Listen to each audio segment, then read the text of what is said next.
So hello everyone and welcome back to our channel in another tutorial. If you are self-employed or a business owner and need to claim the qualified business income deduction, here's how to enter QBI in Turbotax.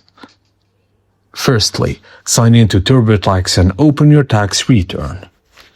Go to the federal section and continue through the self-employment or business income section. Enter your business income and eligible business expenses as requested.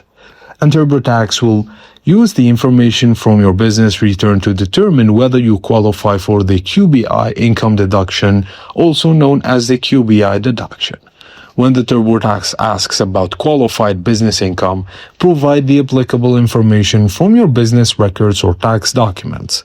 Depending on your situation, Turbotax may also ask about items such as W-2 wages, qualified property, or other QBI-related information. Just review the calculated deduction carefully. Turbotax will generally carry the applicable amount to the appropriate section of your federal return.